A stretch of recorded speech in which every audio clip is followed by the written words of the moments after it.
Sam Abdulrahim had spent years outrunning death. A former Mongols bikie turned professional boxer, he had survived an assassination attempt in 2022 where he was shot 8 times outside a funeral in Faulkner. Against all odds, he walked away from that ambush, defiant, warning his attackers that they had failed.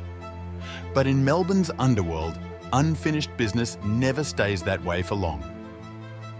On Tuesday, January 28, 2025, Abdulrahim returned to Melbourne despite whispers that there was a $2 million bounty on his head. If he was concerned, he didn't show it. He had been warned before. He had survived before. But this time, his enemies were ready.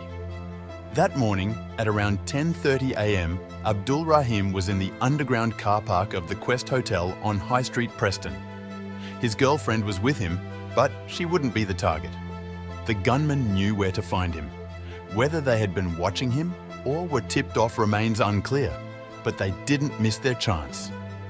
The shots rang out loud enough to send echoes bouncing off the concrete walls. The attack was quick, brutal, and precise. Abdulrahim collapsed, his girlfriend rushing to his side as she tried to stop the bleeding. Within minutes, police and paramedics arrived, but there was nothing they could do. This time, death had come for him, and it would not let go. The killers had planned their exit. Within minutes, they fled the scene in a white Porsche Macan SUV. That vehicle was later found burnt out in reservoir, but the getaway plan didn't stop there.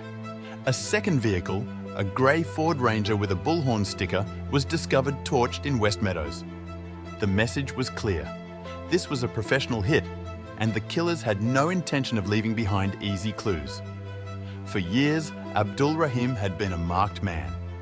His name had been tied to Melbourne's illicit tobacco trade, a violent and highly lucrative underworld industry that had seen arson attacks, shootings, and firebombings escalate across the city. He had business interests in gyms, tattoo studios, and nail salons, but some of these locations had been targeted in previous gangland attacks. His connections ran deep.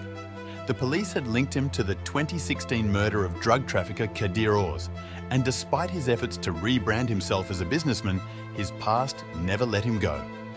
The timing of his murder raises even more questions.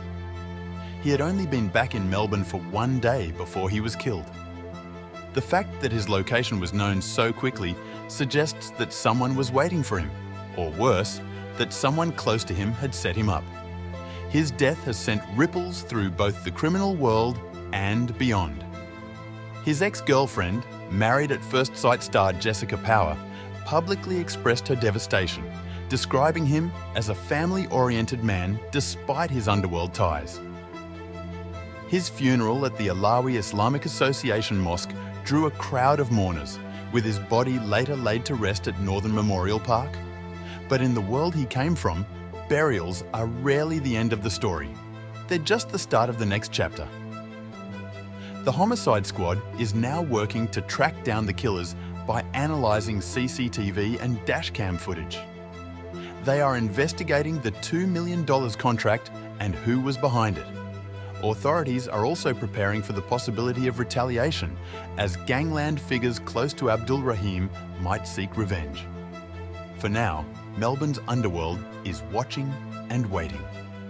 But one thing is certain, Sam, the Punisher, Abdulrahim, may have fought to stay alive, but his past finally caught up with him.